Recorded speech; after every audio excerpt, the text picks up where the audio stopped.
Hello everybody, my name is Ilya. And my name is Tyler. Together we make up Kovray, a couple that loves to play board games. And today we'll be teaching you how to play Kinfire Council. Kinfire Council is designed by Kevin Wilson and is published by Incredible Dream. Let's go to the table and let's learn how to play. As always, you'll begin by setting up. You'll place the two city board trays next to one another in the middle of the table, and place the tiered boards in their corresponding spaces. You'll then fill the boards with the district tiles, matching the numbers. Additionally, you'll add the Shady Dealer special tile in the space at the bottom of the city board, ensuring the Shady Dealer side is face up. Next, you'll make a supply of all the resource tokens below the city board, ensuring they're within reach of all players. You'll then place the Coffers Bowl next to the resources. You'll place the status board next to the city boards. You'll shuffle the research and decree decks separately and place them face down in their indicated spaces. You'll separate the skill tiles in 3 different stacks and place them on the status board, either side up. You'll prepare the city needs track by placing 3 food resources from the supply in the top 3 spaces. Finally, you'll place the cult score marker on the 0 space on the score track. Next, you'll prepare the threats and the cult. You'll place the threat board near the city boards and shuffle the threat deck and place it to the side along with a supply of trouble tokens. Without revealing them, draw the top 3 cards of the threat deck and put them near the play area in a face down pile. You'll place the hidden threat tile on top to mark these as hidden threats. You'll set aside any special threat tiles off to the side and proceed to place all 20 cultist chits into the cultist bag. Make sure to mix them well. You'll now prepare the lighthouses. You'll take the lighthouse tracker and place it near the city boards, placing the progress marker on the bottom space. You'll then shuffle the 5 lighthouse sheets and reveal the first lighthouse next to the lighthouse tracker, keeping the remaining lighthouses nearby. Lastly, you'll place the sentry tokens face up within reach of all players. You're now ready for player setup. You'll randomly assign worker sheets to counselor sheets, which will create 6 combinations players can choose from. You'll randomly select a first player. They'll receive the speaker's medallion and select a counselor and its assigned worker sheet of their choice. You'll proceed choosing in turn order until everyone has a counselor and a worker sheet combo in front of them. You'll return any unchosen worker and counselor sheets to the box. Each player will then receive a seeker standee, worker chits, influence tokens, a score marker, and a +50/+100 token matching their worker sheet. In player order, you'll place your score markers on the score track, with the first player placing on 1, second on 2, and so on. Each player will then place their seeker in its space on their worker board. You'll then place a set amount of worker chits on your player board depending on your player count. You'll return any unused workers back to the box. Additionally, you'll place 4 influence tokens on your worker sheet. The rest will be kept to the side. Now, some counselors will have an additional setup step.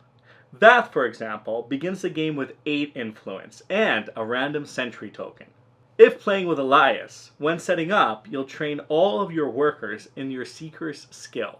Finally, Selene will begin the game with 6 coins. Each other player will receive 3 coins from the supply, and you're now ready to play. In Kinfire Council, you'll take the role of a Councilor of Din'Lux, aiming to make an impact and go down in history as one of the greatest leaders the city has seen. Over the course of the 5 rounds, you'll utilize your workers to do your bidding throughout the city and beyond, aiming to gather the most victory points. To do so, you'll collect resources, arrest cultists, deal with dangerous threats, upgrade district tiles, and of course, work to build Kinfire lighthouses. However, there is a catch. The Cult of Altan will be lurking in the shadows, attempting to gain power, and could overtake all players in victory points, especially with the hidden threats in play. As an alternative victory path, you could choose to support the cult and betray your fellow counselors to win through the Cult Conspirator Victory. Before we get started, I encourage you to take a look at your counselor and worker sheet combo. Your counselor ability and your seeker skill can support an initial strategy, which you can choose to pursue. Keep this in mind as you watch and learn how the game is played. Now onto the round structure. Each round will consist of 3 phases: Sun's Rise, Day's Light, and Night's Fall. You can follow along by taking a look at the back of your rulebook. Sun's Rise. Here you'll first prep the docket. You'll draw 2 decree cards and place them face up side by side above the status board. These decrees will be voted on in this round. Now there's 4 different types of decrees you'll see. Laws, which will change the rules of the game. Order, which is an immediate effect after which the decree is discarded. An election, which benefits 1 counselor when won. And a crisis, in which you'll need to gather votes in order to prevent it. We'll discuss these further in a moment. The next step in Sun's Rise is to unleash the cult. You'll draw 3 cultist chits from the bag and add them to the hideout area of the status board. You'll now resolve the cultists drawn in numerical order. When resolving, you'll first place the cultist on the corresponding district in the city board, matching its number. This essentially blocks players from placing workers in that district. Then you'll take a look at the threat board. If there's no threat corresponding to the cultist's number, you'll draw a card from the threat deck and add it to the threat board. If there is a threat already present in the space matching the number, you'll instead add a trouble token. Now once the number of trouble tokens matches the number on your threat card, the effect of the card is triggered and resolved. The threat card is then discarded unless otherwise stated. Threat cards will often hinder your collective game and give the cult a bit of a boost in their own pursuit of victory. However, Thwarting Threats is a great way to obtain a significant number of victory points for yourself and your cause. Last thing I'll mention is you will see threats that remain until thwarted, and others that are triggered immediately when drawn. These are identified with a 0.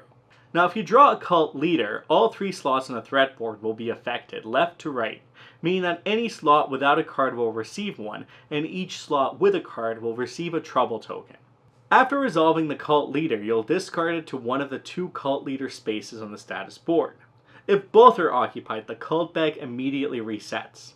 You'll collect all the arrested cultists from players, any that have been discarded, and the 2 cult leaders. The only cultist chits that stay are the ones already placed in the city.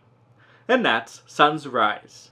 We can now move on to Day's Light. Here players will take turns dispatching workers and running errands until everyone has no workers remaining on their worker sheets. Let's go over the specifics of each player's turn.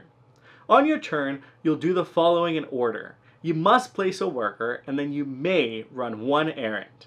Placing a worker. You'll choose any of your worker chits or your seeker and move them to an available space on the city board or outside of the city. You'll have 2 different types of workers, your seeker or your regular workers. Seekers can be placed anywhere as long as the space is unoccupied, including outside the city to deal with threats or take the lighthouse actions. Seekers will also come with abilities that may not be exchanged. Regular workers may only be placed in the city, and they may additionally acquire abilities throughout the game to strengthen their actions. This will be done through various actions in the city. You can take a look at your player aid to learn more about the worker abilities. Now when placing a worker in the city, you may at times be required to pay taxes depending on the tier in which you place. You'll pay taxes from your supply to the city coffers bowl. Only taxes will go into the city coffers bowl. The remainder of the coins when paid will be returned to the supply. Selene, as a counselor ability, may utilize the coins in the city coffers. After paying taxes, you may now take the action of the district you're in or arrest a cultist. Actions in districts will vary. Some districts will have 2 locations. You must choose one of these to take the action in. Through these actions, you'll generate a variety of resources, trade resources, cast votes utilizing your influence, obtain more influence, gain research cards, and much more. We'll highlight a few key mechanisms here. Voting. When taking an action location with this symbol, you're able to cast a vote on one or more of the decrees present. For each thumb icon, you can place one of your influence on your worker sheet next to one of the decree cards. Collectively, you're working to pass one of the decrees by the end of the round. Casting votes can give you a strategic lead if the decree is in your favor. Research cards. Some districts will grant you the ability to gain research cards. You'll draw the amount listed from the deck and keep them to use on a later turn. These all range in their effects and will be explained on each card. You may use multiple research cards on your turn, and timing of these will be essential. Additionally, Talos, as a counselor ability, can discard a research card from their hand instead of spending a magic, which is a wild resource. They may also draw a card instead of casting a vote, having access to plenty of variety of resources. Sentries will award additional victory points when performing certain actions or helping specific requirements. These can supplement your strategy, and gaining them early can help you in the long term. Finally, magic is a wild resource. You can use it as a substitute for any resource token. Additionally, city districts can become upgraded through the city planning action. You'll place a worker and pay the cost depicted for the corresponding district you wish to upgrade. You'll then receive victory points and flip the district tile to its other side. Not only is the action now improved, but you'll additionally be able to place your influence on the upgraded tile, earning a bonus if other players visit the district, as long as your influence is still present. You can refer to the location reference guide throughout the game if you need a reminder of the existing actions you can take, or what the upgraded side of the tile will look like. Instead of taking actions, you can arrest a cultist. When placing your worker, instead of taking the action, you can collect an adjacent cultist. Diagonal adjacency does not count, and adjacency only counts for the same tier, unless there's a staircase present. Now Vath has a counselor ability that every time he arrests a cultist, he'll either gain 2 coins or cast a vote. Now once arrested, you can utilize cultists for information as a resource in various districts, as well as when thwarting threats. You can also place workers outside the city. These will primarily be your seekers, or any workers if you're playing as Lyra, due to her counselor ability. Now you can use the action spaces on your lighthouse, either performing the specific lighthouse action, or running 3 errands, which we'll talk about in a moment. Additionally, you can thwart threats. You'll place a worker, pay the cost of the threat, and receive the corresponding victory points on the card. Cards will additionally be collected to your supply, as they can be traded in various districts. Now that's the worker actions. After placing a worker and completing the action, you may choose to run 1 errand. You have 2 options: meeting a city need or sending a supply shipment to the lighthouse site. To meet a city need, you'll need to choose which you wish to meet, pay the corresponding resource or resources back to the supply, and place your influence token to indicate that you have fulfilled the city need. Unmet city needs will be a detriment to every player, as more cultists will arrive in the various districts in the city in the following round. City needs will be added throughout the game. If the track is ever full, it'll wrap, meaning the first space will now need 2 specific resources to be fulfilled. Now instead of meeting a city need, you can send a supply shipment to the lighthouse site.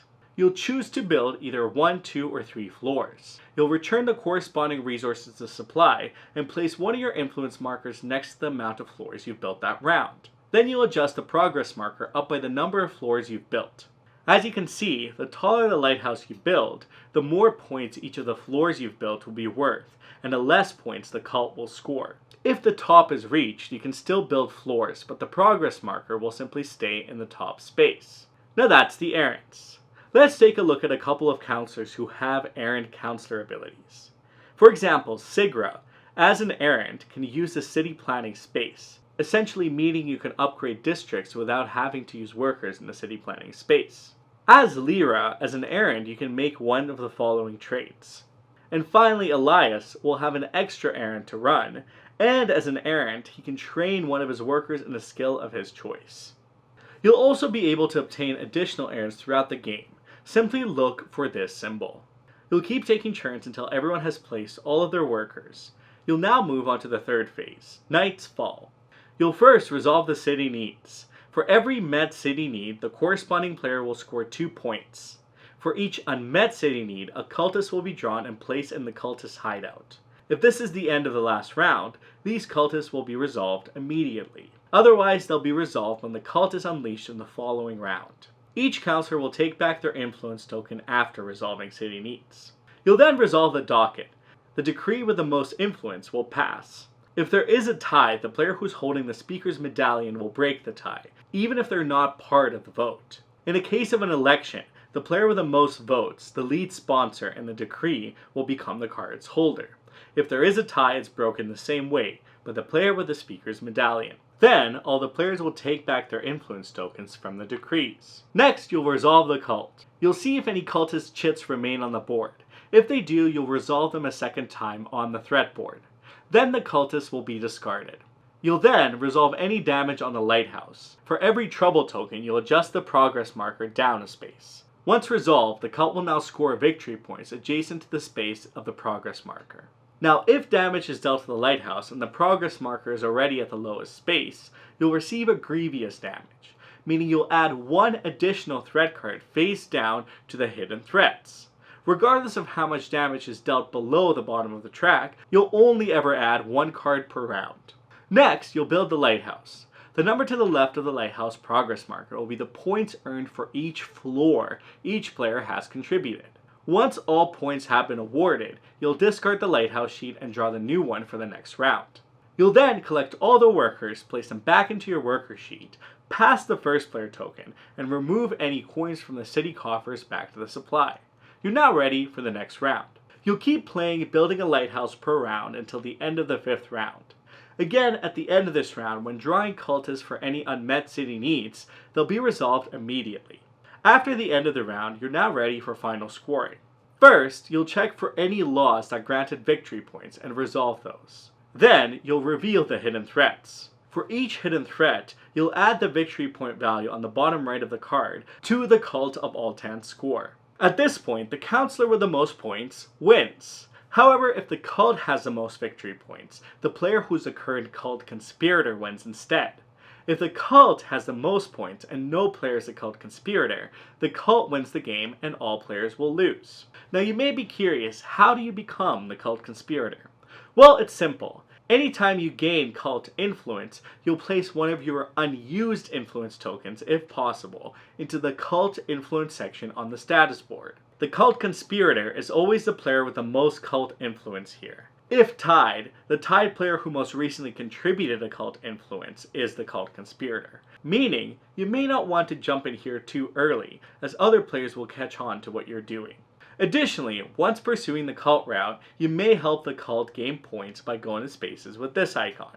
Lastly, if playing with 2 players, the only rule change is neither player may become the Cult Conspirator. Now what this means is instead, this symbol will allow a Councilor to remove a trouble token from the threat card in play, and this symbol will cause the cult to lose the indicated victory point instead of gaining it. And there you have it, Kinfire Council. Thank you so much for watching this video. If you have any questions, you can leave them in the comments down below, and I'll be delighted to get back to you, because I was one of the lead playtesters for this game. Fancy. Very fun. And of course, if you found this video helpful, make sure you hit that thumbs up button, hit that subscribe button if you're new here, because we love talking and teaching board games to folks just like you. Now, for a question of the day. Yeah, back up. Back up. For a question of the day, if you wanted to become a councilor of a city in a fantasy world, what would you do to get elected? What would you do to get elected? Would you take the shady route? Shady business? Or would you earn people's trust? Would you be the man of the people, the woman of the people, the person of the people? Power to the people. Power to the people. Until next time, though, we will see you later. Bye!